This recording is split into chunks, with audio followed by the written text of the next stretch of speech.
지금 다리가 좀 이렇게 피곤한데 왜 나는 서서 이렇게 말을 해야 되고 왜 여러분 앉아서 이렇게 있어야 되는지 굉장히 고민이 좀 됐습니다. 그래서 교회사적으로 보니까 예수님이 산에 올라가 앉으시니 제자들이 나오니라 이 원리를 가르쳐 가르사대 예수님이 앉으시니 제자들이 나온지라 그때 이 원리를 가르쳐 가르치니 예수님이 앉아서 하셨습니다. 당시 그 랍비 전통이어서 그 초대교회 교우들이 앉아서 설교했습니다. 지금도 그 전통에 따라서 전통을 지킨다는 그 올스타스 교회는 지금도 회중들이 서서 있습니다. 근데 왜 설교하는 사람들이 이렇게 바꿔져 가지고 서서 하게 되고 회중들이 앉게 되었느냐?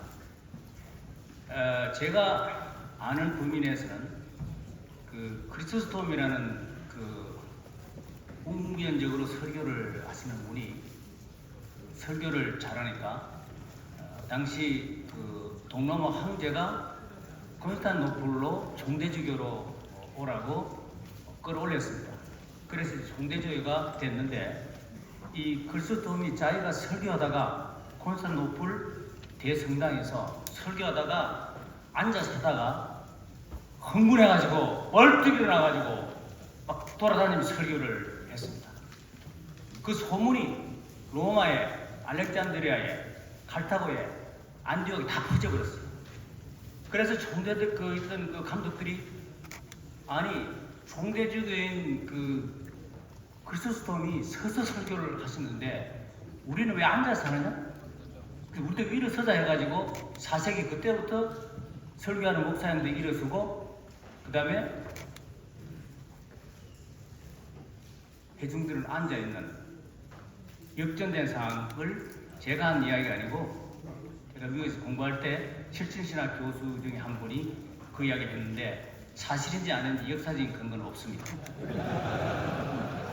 어쨌든 그래서 이제 비를 다 맞고 서울역에 전철에 내려서 오는데 옆에 어떤 여자분 한 분이 이렇게 옆에 같이 이렇게 오면서 출구로 나오면서 갑자기 그 여자분이 유부남은 안 돼! 그러더라고요. 그래서 좀 이상해가지고 조금 가니까 또 하는 이야기가 유부남은 절대 안 돼! 그러더라고요. 그리고 자기 옆에서 있는 내가 유부남인데 아주 단호하게 안 된다. 제 생각에 그래도 이 여자분은 지조가 있는 분이구나 하는 생각을 했는데 오늘 강의가 안 되는 것은 안 돼야 된다. 이것도 아니고 저것도 아니면 이건 안 된다. 그게 제가 오늘 강의하려고 하는 중요한 주제라고 말씀을 드렸습니다. 칼빈은 안 된다는 소리를 굉장히 많이 하시는데 본인이 안 된다는 소리보다는 안 되는 것은 거부하고 불편하지만 확신하는 것은 걸어갔던 사람이었습니다. 그 칼 홀이라는 그 교수가 칼빈 신학을 이야기하면서 중심에 하나님이 서 있다. 인간론이든 구원론이든 교회론이든 다 그게 하나님이 중심이 되어 있고 모든 개별적인 문제를 봐도 하나님의 개념에서 켈빈의 메시지는 절정을 이룬다는 해석을 했습니다. 실제로 우리가 기독교 강요와 주석들, 설교 논문들을 검토해보면 칼빈은 하나님 중심 사상, 하나님의 주권 사상을 전면에 깔고 부각시킵니다. 이 하나님에 대한 참되고 경건한 믿음 때문에 칼빈은 엄숙한 두려움과 하나님에 대한 사랑과 굉해함 이 세 가지 덕목이 평생 동안 개혁하는 켈빈의 삶을 지배해왔던 에너지였습니다. 그리고 삶의 모토였습니다. 하나님을 사랑하는 그 마음이 뜨겁고 하나님을 경외하고 하나님을 두려워하는 그 마음 때문에 삶 자체도 칼빈한테는 비움의 삶으로 이어진다는 것. 역사적으로 제가 추리를 해봤는데, 여러분이 아는 것처럼 1533년에 파리 대학 총장이었던 니콜라스 콥의 만성절날 그 총장 취임식 강의가 있었는데, 그 총장 취임식 강의를 니콜라스 콥이 하면서 루터의 의신청에 대한 호감을 보이고 여러 학문적인 토론을 통해서 개신교 박해하는 것이 잘못됐다는 쪽으로 논조를 전개를 했습니다. 그래서 니콜라스 콥이 이 문제 때문에 결국은 한 달 후에 총장직에 쫓겨나게 되었고, 그 다음에 그 총장의 연설문을 누가 썼느냐라는 논란이 있었는데, 요한 칼빈이, 젊은 학도 요한 칼빈이 썼다는 소문이 있어서 칼빈도 공금으로 몰려서 결국은 쫓겨나고, 나중에 칼빈을 연구한 학자들이 칼빈이 쓴 것이 아니다, 썼다, 이렇게 논란이 많았는데, 배자가 제레바 총장이 있었던 배자가 나중에 칼빈이 썼다고 이야기를 했었고, 원고를 다 쓴지 모르지만은 아이디어를 줬다고 이야기했었고, 그 다음에 니콜라스 콥 총장 자신은 신학자 출신이 아니고 의과대학 교수이기 때문에 그만한 그 신학적인 지식을 가지고 반박할 만한 그런 논리가 있을 수 없었다. 그러니까 아마 젊은 학도인 켈빈이 썼을 것이라는 중론이 지배적이었습니다. 어쨌든 이 일을 통해서 켈빈도 쫓겨나게 되었는데, 33년에 쫓겨나서 34년에 칼빈이 로마 가톨릭에서 받고 있던 두 교회를 만난 걸 전제해서 지불되었던 성직로 월급을 칼빈이 포기해버렸습니다. 먹거리가 없어졌죠?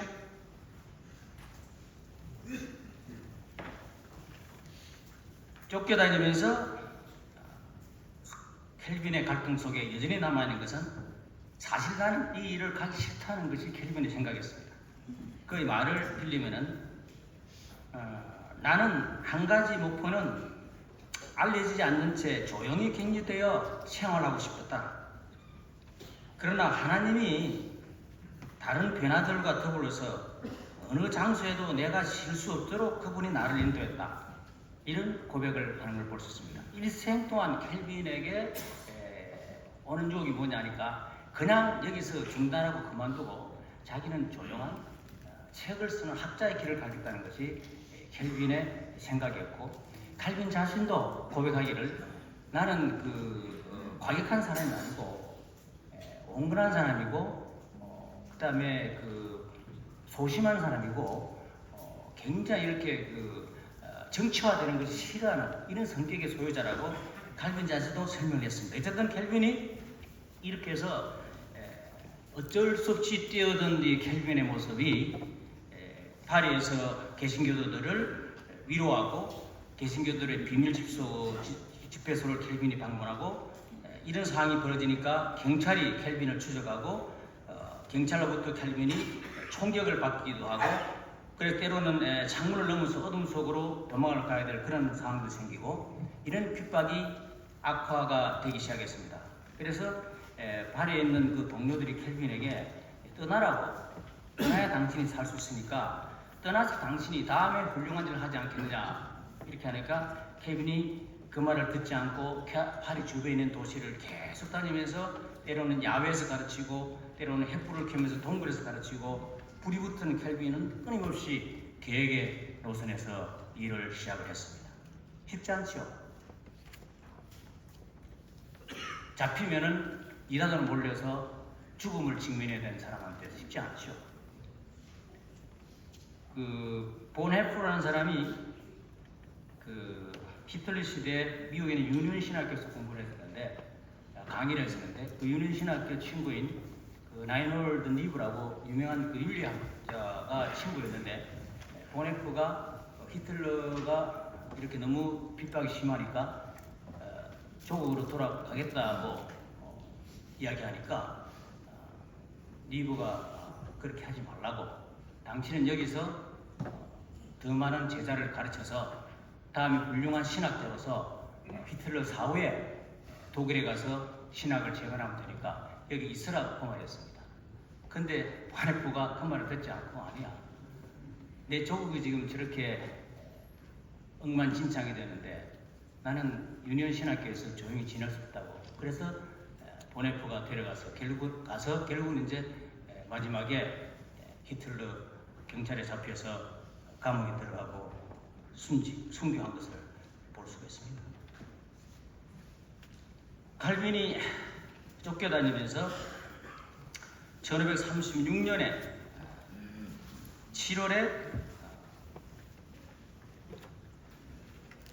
어느 날 밤 하루 제네바 여관에서 머물고 스트라스부르크에 가서 조용히 또 살려고 결심을 했었는데, 그때 그 디두에라는 사람이 파렐한테 칼빈이 하룻밤 제네바 여관에 머문다는 소리를 전해줘서 파렐이 칼빈을 찾아와서 여러분이 아는 것처럼 칼빈이 제네바 종교 계획에 개입이 됐죠. 이때 칼빈이 이런 말을 했습니다. 나는 계속 조용히 살기를 원했고 굳건히 그렇게 하기로 나는 결심했다. 그러나 파렐의 목소리가 하늘에서 마치 하나님의 거대한 손이 내뻗는 것처럼 내한테 밀려 들어와서 내가 만약 학문을 계속하고 조용히 산다면은 학문적인 작업을 저주할 것이라는 파렐의 말이 바로 하나님의 음성이라는 것을 인식하면서 칼빈이 제네바에 머물게 됩니다. 칼빈은 제네바에 머물면서 별로 유명한 사람은 되지를 못했습니다. 제네바에 들어오기 전에 켈빈이 기독교 강요를 36년도에 썼는데, 그 기독교 강요를 켈빈이 쓰면서 프랑스에 수많은 사람들이 박해를 당하고 자기 친구들이 과잉을 당하고 어떤 사람은 개신교 신앙을 고백하지 못하도록 그 혀에다가 쇠꼬챙이를 끼워서 볼에다가 이렇게 끼워서 과잉을 당하고, 이런 비참한 상황을 보고 켈빈이 바젤에서 그 소문을 듣고는 기독교 강요를 쓰는데, 그 기독교 강요를 쓰면서 켈빈이 이런 말을 했습니다. 이것이 내가 기독교 강요를 출판해야 했던 이유이다. 무엇보다 나는 내 형제들이 감수했던 불의하고 못된 비난들의 응수함으로, 여기에 그 정부에서 하는 일을 불의하고 라고 했습니다. 또 개신교 핍박을 비난이라고 응수했습니다. 그러면서 그들의 명예를 회복하고자, 우리가 뭐 5.18 명예 회복하듯이 명예를 회복하고자 이 글을 쓴다. 그들의 죽음은 주님 앞에서 결코 헛된 것은 아니다. 그리고 나는 위협과 타협 받는 수많은 사람들에게, 핍박을 받는 수많은 사람들에게 연민을 갖고 있으며 외국에서 할 수 있는 한 이들을 돕도록 애쓰겠다라고 쓴 것이 기독교 강요가 쓴 목적이었습니다. 그러니까 이런 그 켈빈의 흐름들 이렇게 쭉 연결해 보면은 켈빈 마음속에 그 하나님을 사랑하고 하나님을 경외하고 그 개신교 신앙이 들어가니까 불의에 대해서 참을 수 없는 이런 그 사람으로 그 인격적인 변화가 안에서 소용돌이쳐서 자기는 끝까지 조용히 살고 싶지만은 견딜 수 없는 그 신앙 양심, 이 하나님을 사랑하는 경외하는 신앙 양심, 하나님을 두려워하기 때문에 견딜 수 없는 이런 상황들을 켈빈이 이야기하는 것을 우리는 전혀 관가에서는 안 될 것으로 여겨졌습니다. 그래서 켈빈이 제네바에서 종교개혁을 시작했는데, 결국은 처음 종교개혁을 시작할 때 월급도 제대로 받지 못했고, 그 다음에 제네바시에서 켈빈에 대해서 쓴 기록에 보면은, 제네바시의 기록에 보면은 어떤 불란스 사람이 강사로 왔다, 로마서 강의를 하는 강사로 왔다 기록되어 있지 칼빈이 별로 그걸 인정하지 않았습니다. 전혀 인정이 되지 않는 상황에서 켈빈이 1539년대에 와서 이제 종교 개혁을 시작했는데 이때 엄청난 문제들이 많이 발생했습니다. 성만찬 문제 이런 문제가 많이 발생하고 결국은 이제 칼빈이 반대를 하니까 그 칼빈을 주변에 있는 여러 목사들을 투옥시키고 특히 이제 그 꼬로더라는 사람을 투옥시키는데 이때 이제 켈빈이 비판하고 지향을 하니까 CS 칼빈에게 설교를 금지하도록 금지령을 내리고 그 다음에 여기에 불복하면서 또 시의 그 성만찬 시에 사는 성만찬 행식을 따라하는 걸 켈빈이 거부하고 이런 문제들이 발생해가지고 결국은 제네바시에서 제네바에 있는 모든 켈빈 중심의 목사들을 72시간 동안에 나가라고 했습니다. 1938년 4월 25일 켈빈은 22개월 동안에 제네바 1차 종격을 하고 제네바를 떠나야 되는 그런 상황에 있었습니다. 그 22개월 동안 켈빈이 당한 거 말도 못합니다. 사람들이 돌을 던졌고 그 다음에 개들을 부축해서 켈빈에게 물으라고 이렇게 하면서 위협을 했었고 그 다음에 계획자들에게는 독약을 몰래 먹이는 그런 일이 있어가지고 그때 가장 설교를 잘했던 아주 유명한 켈빈보다 설교를 훨씬 잘했던 종교개혁자 한 사람이 이 치명적으로 음식에 섞여있는 독약을 먹고는 결국은 평생 고생했는데 그 사람이 유명한 비레라는 사람이었습니다. 이렇게 엄청난 그 고생을 하면서 또 폭도들이 동원돼가지고 모욕적인 노래를 부르고 그 계획자들을 저주하는 이런 일들을 계속해서 하는 상황이 벌어졌고 켈빈이 설교하는 동안에 감기가 걸린 것처럼 일부러 사람들이 막 그 기침을 하고 그 다음에 그 발바닥을 지질 꺼면서 소리를 내가지고 설교하는데 지장을 하게 하고 이런 한 5개월 동안 켈빈에게 그 사령도 주지 않고 이런 그 고통 가운데서 켈빈이 견디면서 버텨냅니다. 왜? 칼빈의 신앙 양심 속에는 뼈인가 하나님을 경외하는 신앙입니다.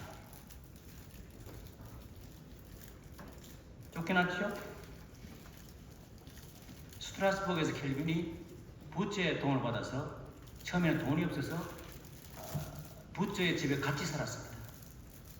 그리고 하도 돈이 없어서 6개월 동안도 스트라스버그에서 불란스 이민교회를 했는데 제대로 돈을 받지 못해가지고 돈이 없으니까 켈빈이 마레란 이런 편지를 씁니다. 우리가 바질에 있을 때 머물렀던 집주인이 청구서가 왔다. 거기에는 우리가 있었던 임대료와 더불어 술값도 포함되어 있다. 술 먹지 마세요 이 말 한다 해서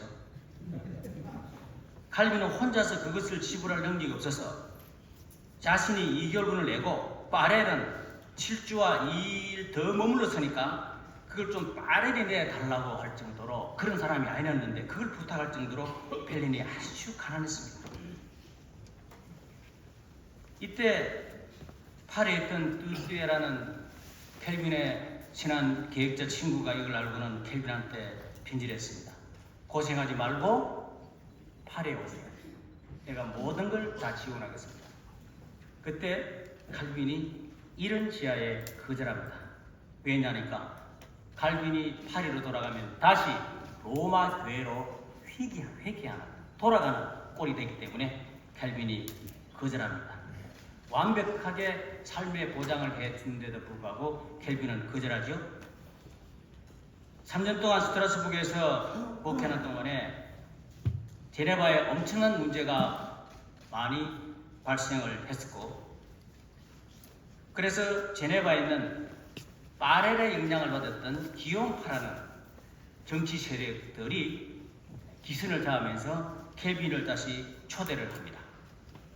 1540년 10월 20일 제네바에서 공식으로 파송된 제네바 시장의 실, 도장이 찍힌 인장이 찍힌 공문서를 칼빈한테 가져가서 제네바에서 초청장을 보냈는데 그때 그 사절들이 보낸 공문서는 이렇게 나와 있습니다.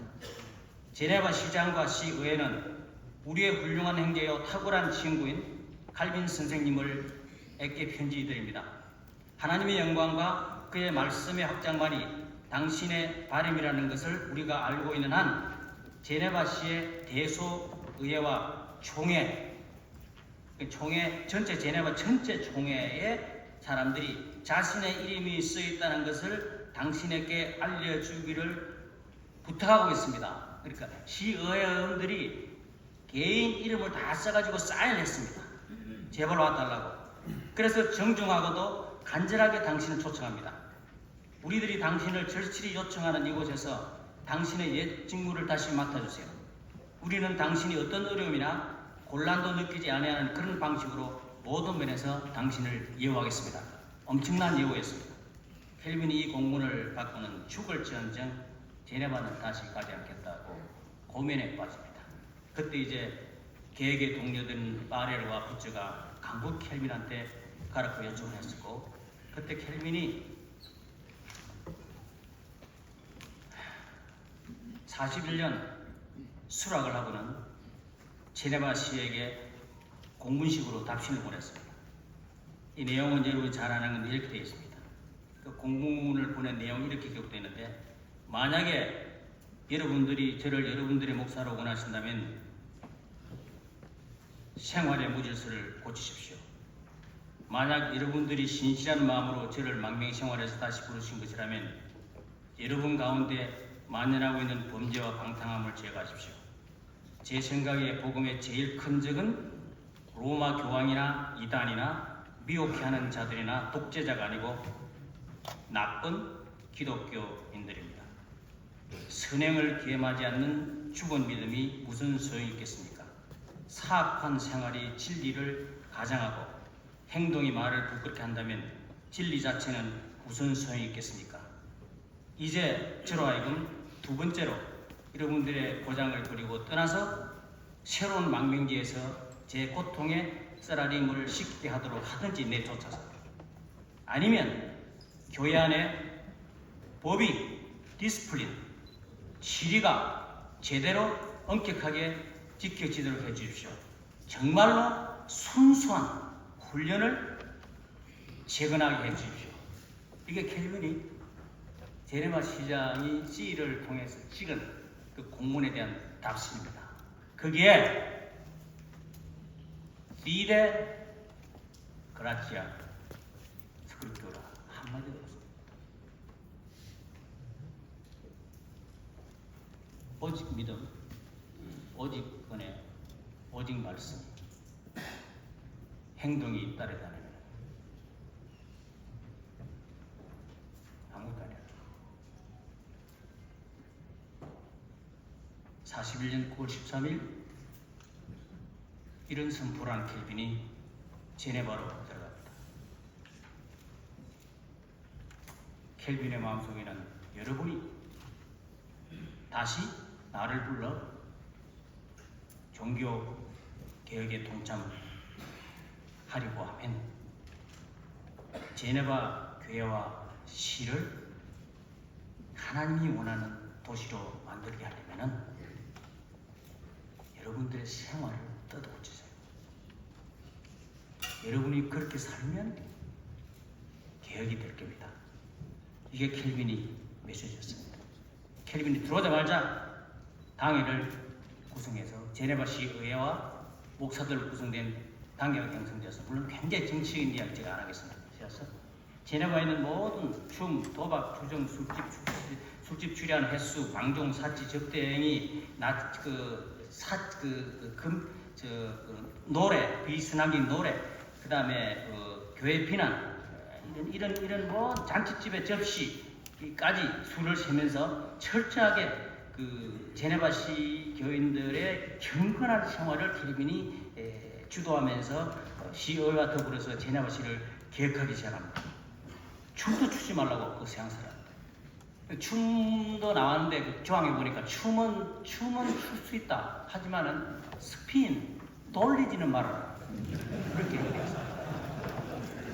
약간의 유부는 뒀지만은 좀 내가 좀 지나친 같는데도 불구하고 그렇게 하자면 안 되는 불필요한 상황이 있었고, 이런 상황을 보고 당시에 그 스코틀랜드에서 그 우아했던 그 잔 낙스가, 제가 가보니까 잔 낙스가 켈빈이 그 성리는 그 베드로 성당 바로 옆에 그 켈빈이 그게 그 건물 하나 방을 줘가지고 그게 또 스코틀랜드 온 사람들을 낙스가 거기에 목회하고 있더라고요. 그 잔 낙스가 이걸 보고는 무슨 말을 했나 하니까 이 제네바 이런 상을 보고는 이 제네바야말로 이제는 기독교 역사 이래로 The Perfect School of Christ, 예수님의 가장 완벽한 학교가 되었다라고 기록을 남겼습니다.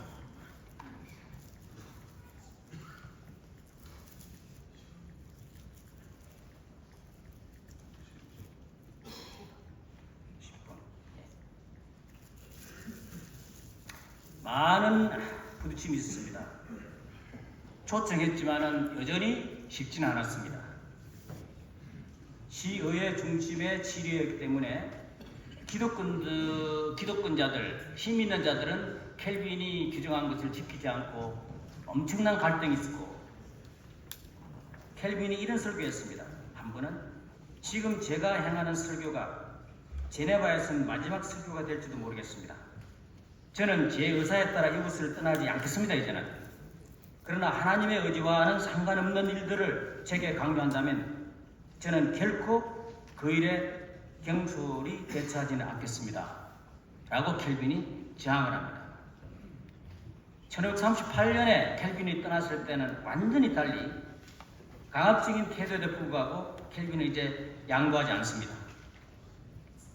칼빈은 오로지 공평을 원했었고, 그래서 모든 법이 공평하게 적용되는데 이중잣대는 없었습니다. 그래서 켈빈을 연구했던 그 자유주의 신학자였던 그 베르넬레가 이런 말을 했습니다. 칼빈은 신분의 고하를 막론하고 자기의 절친한 친구들에 대해서도 조차 동일한 요구를 했다.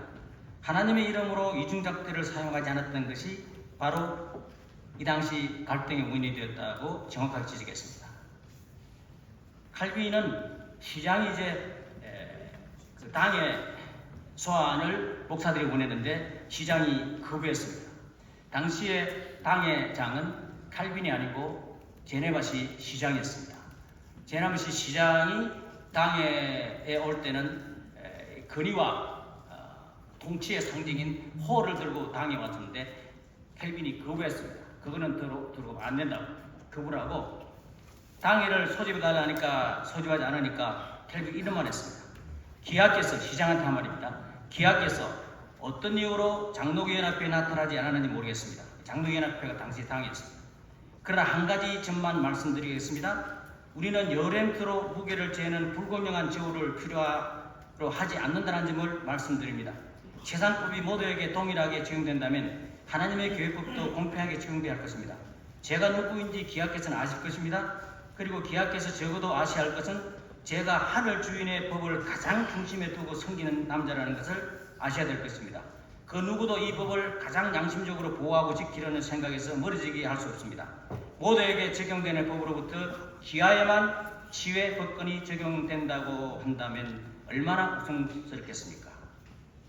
켈빈은 반대파들이 켈빈의 그 서적 출판을 제대로 해주지 않았고 해서 굉장히 그 애를 먹이고, 켈빈한테 졸아가면서 히파를 물면서 가인하고 별명을 부르기도 하고, 켈빈 집에서 시편 찬송가 곡에다가 세상 그 음란한 노래 가사를 붙여서 부르기도 하고 고통을 많이 줬습니다. 켈빈이 1547년에 친한 친구에 아까 독약을 먹었던 그 친구한테 이런 말을 했습니다. 못된 일들이 너무 많이 생겨서 교회의 정돈된 상태가 어느 정도 지속력이 있게 유지된다는 것을 더 이상 희망할 수 없을 지경이다. 특히 내가 하는 일을 통해서 말일세. 저는 이 구절이 너무 좋아서 무슨 말을 했냐니까, 하나님이 도와주지 않는다면 나는 정말이지. 그 다음 말이 너무 좋았어. 나는 부서지고 망가진 한 남자일 뿐일세. 이런 소리는 아멘을 안 해요, 사람들이. 나는 정말 부서지고 망가진 한 남자. 위대한 신학자, 제네바 제일 큰 목사, 총회장 격에 속하는 사람. 하나님이 도와주지 않으면 나는 정말 아주 부서지고 망가지는 한 남자입니다. 이런 상황에서 켈빈이 계획을 지속했는데, 이제 제가 본론으로 들어가겠습니다.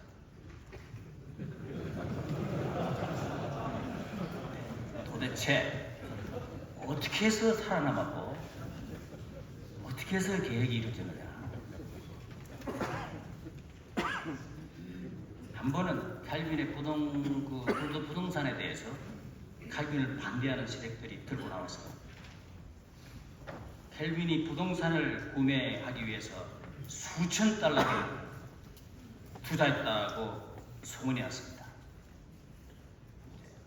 소위 말해 요즘 말하는 같은 유튜브 같은 걸 통해가지고 소문낸 거죠. 칼빈이 이런 말 했습니다. 그 말 듣고는 글쎄, 우리가 앉아 먹는 식탁도, 우리가 잠자는 침대도 우리 자신의 것은 하나도 없어요. 켈빈이 먹는 식단, 잠자는 침대 그거 다 제네바에서가 그냥 대줬지 켈빈이 가지고 있는 문제는 아니었어요.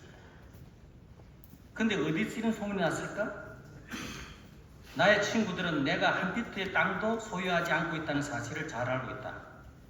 만약 내가 1에이커를 구입할 만한 정도의 돈을 한 번도 가져본 적이 없다는 것을 너무나 친구들이 잘 알고 있다.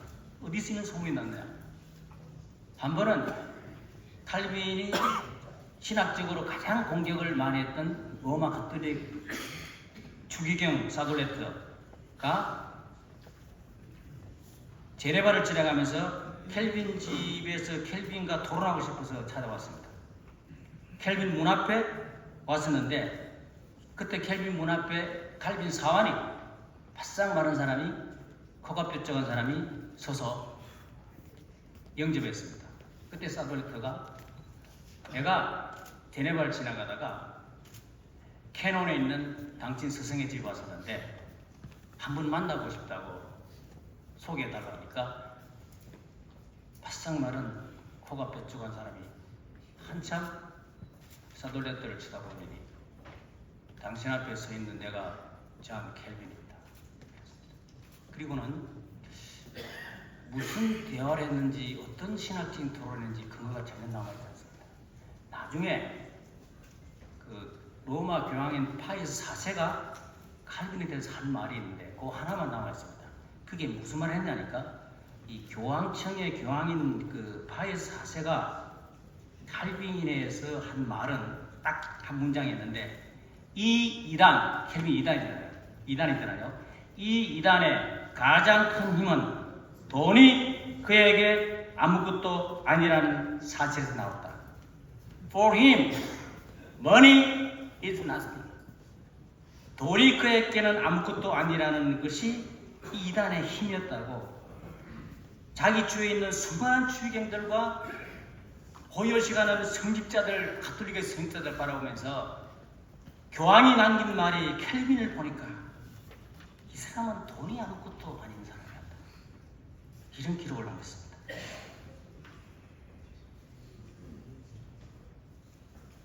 켈빈이 어려움을 많이 겪었습니다. 한 번은 시의회에서 켈빈에 대해서 기록한 서기록에 남긴 글이 있는데, 거기 보니까 Who has no resources, 전혀 재산이 그 근거가 없는 사람이라고 기록되어 있고, 딱한 사정을 보고 칼빈에게 10크라운을 보냈습니다. 켈빈이 아파서 병치료하러 보냈는데 나중에 켈빈이 그 돈을 다시 돌려주면서 왜 돌려주냐 물으니까, 내가 이 돈을 가지고 약을 쓴 게 아니고 손님이 얻어오니까 와인 한 통을 산 데 써버렸다.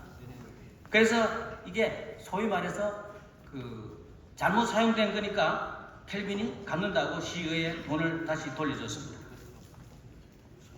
켈빈은 자신이 받고 있는 가장 많은 월급을 가난한 목회자들 위해서 나눠주는 게 옳다고 선포를 했었고, 그럼에도 불구하고 두 번째 아이의 병 등으로 인해서 빚을 많이 졌습니다.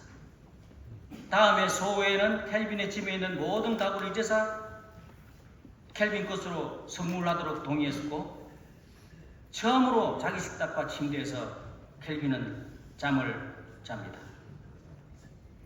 그게 1548년이었습니다. 어떤 때는 치솟는 자신의 치료비를 감당하기 위해서 $25를 차용해 주도록 시 당국에 간청했는데, 칼빈은 빌린 돈이 준비되었을 때 시의회에 갚으려 하자 시의회에서 그냥 쓰라고 이야기했습니다.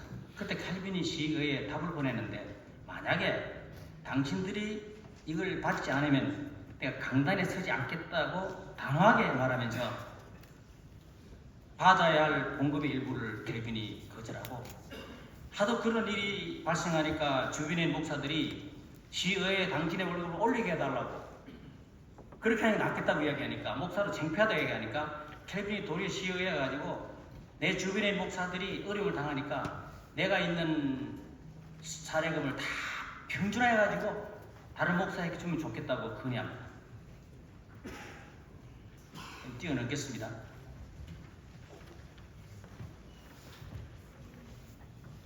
칼빈은 이런 상황에도 불구하고 자기의 삶에 대해서 이런 표현했습니다. Satisfied with my humble condition, I have ever delighted in a life of poverty. 나의 이런 험불한 근처에 대해서 항상 나는 만족한 사람이었고, 가난한 삶에도 불구하고 즐거웠다고 생각했습니다. 칼빈은 정말 주인의 본을 따라서 일생을 살았던 사람이었고, 64년 사망했을 때 그 유언대로 장례를 치렀는데, 오해하지 마세요, 여러분. 수도원처럼 극단적인 근기나 비움이나 가난을 추구한 것이 켈빈이 아니었습니다. 칼빈은 비움을 위한 비움을 추구하는 허상을 요구하지 않았습니다. 칼빈은 처음에 부임해 보니까 동료들이 월급이 형편없어서 살기 힘들어서 제네바시에 계속 건의해가지고, 나중에 제네바 주변에 있는 목사들의 사례금이 자기가 세운 제네바 대학의 교수의 월급만큼 끌어올려서 목사들의 복지에 힘을 썼습니다. 제가 말씀드리고 싶은 것은 켈빈의 중심에 하나님을 두려워하고 사랑하는 칼빈의 그 굉해하는 신앙의 원리를 제가 말씀드리는 거지, 극단적인 삶을 이야기하는 것은 절대로 아닙니다. 칼빈은 일생 동안 하나님에 대한 사랑, 그분을 굉해하는가, fearing God, 하나님을 두려워하는 굉해하는 마음, 그게 매달려서 온갖 불의와 어려움으로 분노하고 저항하고 삶을 살았는데, 정말 감성적인 분노가 아니고 아주 의지적인 분노였습니다. 자신과 계획을 함께한 자들이 엄청 어려움을 당할 때 조용히 기도한 사람은 아니었습니다. 나오나가 세상이 왜 이래? 테스야. 23년 동안 신학교 있으면서 총회가 왜 이래? 합동측이 왜 이래? 한국교회가 왜 이래?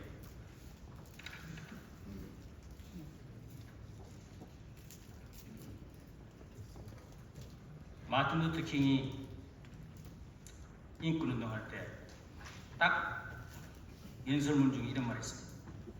나는 나를 밤낮으로 쫓아다니면서 죽이려고 하는 KKK, 백인, 우월주의도 두려워하지 않는다. 나는 흑인 기득권층들이 인권운동을 반대하는 것을 두려워하지 않는다. 내가 가장 두려워하지 않는 것은 움직이지 않는 백인 중산층이다. 그렇게 알겠습니다. 사랑하는 여러분, 개혁은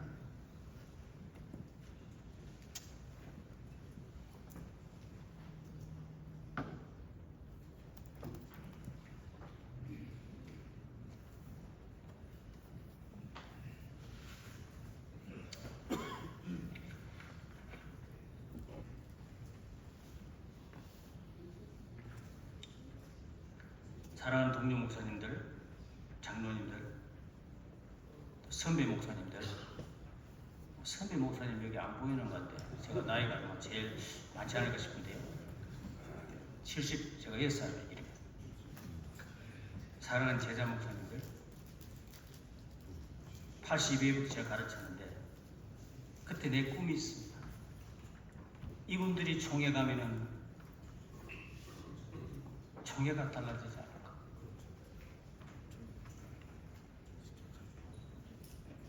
내가 가르친 졸업생들이 총회에 서서히 들어가면서 총회가 많이 바뀌어질 것으로 소시민으로 기대했는데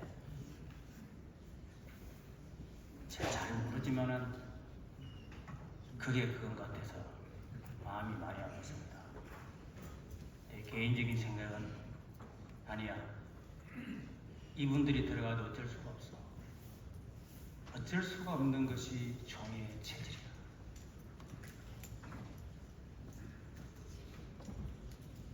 고생들 많이 하는구나. 양심의 가책은 있지만은 적용이 안 되니까 힘들구나.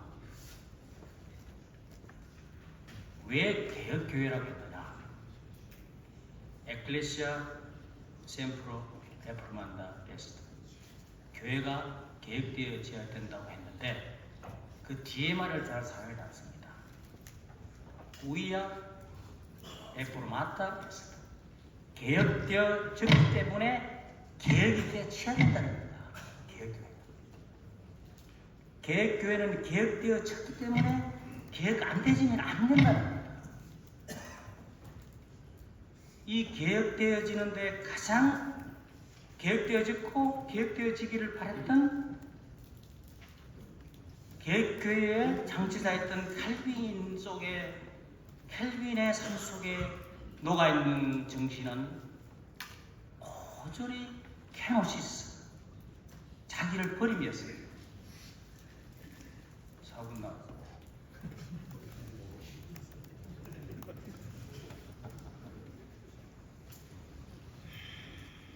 여러분, 저도 역시 몸이 서서히 아프기 시작해가지고 갈 때가 됐구나 하는 생각을 하는데 사람이 별거 있나요? 우리 좀 바뀝시다. 아멘? 바뀌어야 됩니다. 정말로 합동적 교단이 바뀌면 한국 교회가 바뀝니다. 분명히 바뀝니다. 여러분은 바뀔 수 있습니다. 이번 총회 임원들과 이번 총회부터라도 전에도 바뀌어왔지만 더 많이 바뀔 수 있습니다. 안 바뀌면 공멸합니다. 아까 이렇게 앞에서 보니 공멸이라는 단어를 썼는데 공멸합니다. 코로나 시대를 지나면서 우리 마음속에 남아있는 것은 어떻게 하면 옛날 교회 숫자를 다시 회복시킬까 계속 그 고민하고 있는데 그건 안 돼요. 옛날 교회 숫자를 회복시킨다는 그 생각이 중요한 것이 아니고 어떻게 교회가 좀 변해야 될지, 어떻게 총회가 좀 변해야 될지, 어떻게 장로님들이 목사님들이 좀 변해야 될지 그 고민을 교회 체질이 바뀌어야 될 것을 고민해야 될 때에 여전히 옛날처럼 교인이 불어날 걸로 생각하고 하나님께서 켈빈을 통해서 정말 말씀 중심에 교회를 지었고 진리교회 터전에 지었고 그 터 위에 우리가 서 있습니다. 반드시 우리도 바뀌어야 되고 바뀌어야 살아나고 계획되어야 하나님 앞에서 사명자 역할을 다할 수가 있습니다. 아직도 희망이 있습니다. 이 시점부터 다시 한번 우리가 관행을 다 버리세요. 관행하면 뭔지 내가 다 알아. 이야기 안 해. 다 알아. 내가 아무리 신학이지만 다 압니다. 선거할 때마다 관행 다 알아요. 교회 재판할 때마다 관행이 뭔지 알아. 교회 사건 칠 때마다 관행이 뭔지 다 알아. 누가 모릅니까? 다 알지요. 탄핵해 놓으세요. 하나님의 교회가 살고 민족이 살아야 됩니다. 우리 교단이 살고 교회가 살면 민족은 살 수 있습니다. 이렇게 내가 너무 부담스러운 말씀을 드려서 죄송하긴 한데 저도 마찬가지예요. 정말 우리 하나님 앞에 한 시대 역사의 장을 넘기고 정말 교회의 모습을 다시 찾아서 정말 주님 앞에 새로운 모습으로 할렐루야 찬양하며 승리하는 우리 모두 이번 총회가 되시기를 주님 이름으로 간절히 축원합니다.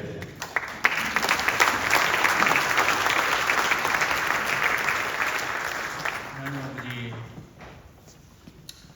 그냥 시장 바닥에서 콩나물을 팔고 누 팔아서 먹고 사는 사람들이 아니고 그들을 모아서 목회하는 목사들이고 지도하는 장로들입니다. 하나님, 우리가 이렇게 꼬여 있으면 교회도 사회도 다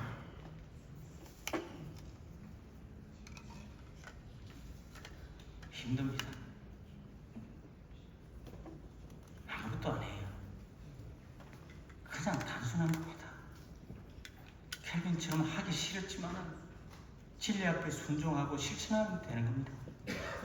사랑하는 귀한 우리 목사님들, 장로님들, 다시 한번 마음속에 주님을 두려워하는 심령이 생기게 하시고 하나님을 사랑하고 민족교회와 이 나라를 사랑하면서 헌신하는 지도자로서 저희들이 나아갈 수 있도록 그 은혜를 저희들에게 주시옵소서. 예수님 이름으로 감사하고 기도합니다.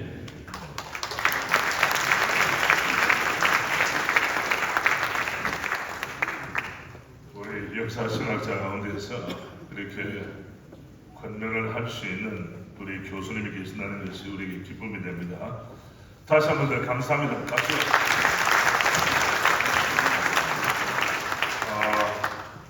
우리 국제개발대학원은 개발이라고 하는 디벨롭먼트라는 단어를 쓴 이유는 미션이라고 들어가면 동남아라든지 또 이슬람권에서 바로 조사나 또 도전이 오기 때문에 지혜롭게 개발이라는 단어를 사용했다는 걸 기억해 주시기 바라고요. 여러분이 파송하신 우리 선교사님이나 협력하는 선교사님들의 재교육 또 연장교육 하는 데에 관심을 가져주십시오. 우리가 말씀을 통해 성품의 성결성과 의지의 개혁성, 사역의 탁월성, 돈에 휘둘리지 말고 돈을 다스릴 수 있는 능력이 주님께로부터 부여되기를 바랍니다. 아멘. 주여 돈을 다스리는 은혜를 주시옵소서. 그리고 우리가 찬송하고 헤어질 텐데요. 생명존중위원회 58면 위원회 이름이 잘못 나와서 밥 먹을 때 체합니다.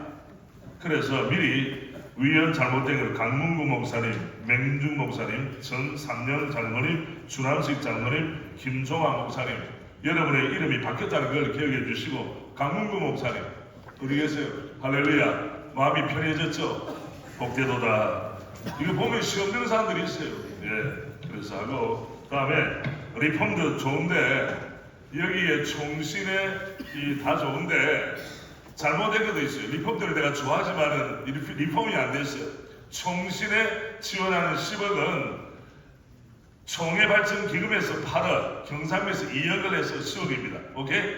그런데 어떻게 써놨는가 하면 우리가 100억밖에 안 되는데 10억 주면 어떡하냐? 걱정은 내려놓으시고 기사는 정확하게 여기 언론에 계신 모든 분들 부탁드립니다. 팩트를 중심으로 기사를 써주시길 바랍니다. 우리 324 우리 1절만 올려주세요. 324 1절.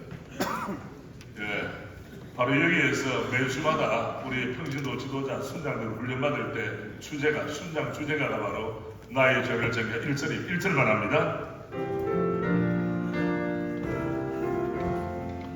나의 죄를 정케 하사 주의 이름 삼으신 구세주의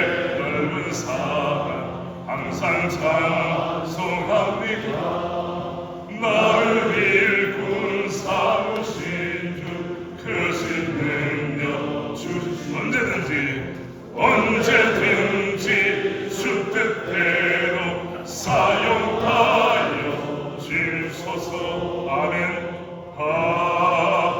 아멘. 지금부터 우리 오후 1시 30분까지, 그런데 10분이 여러분이 늦게 들어왔기 때문에 10분이 연장되어서 1시 40분에 바로 우리 박성규 총장님 바로 강의가 들어갑니다. 우리가 늦어지는 만큼 전체가 늦어집니다. 부탁합니다.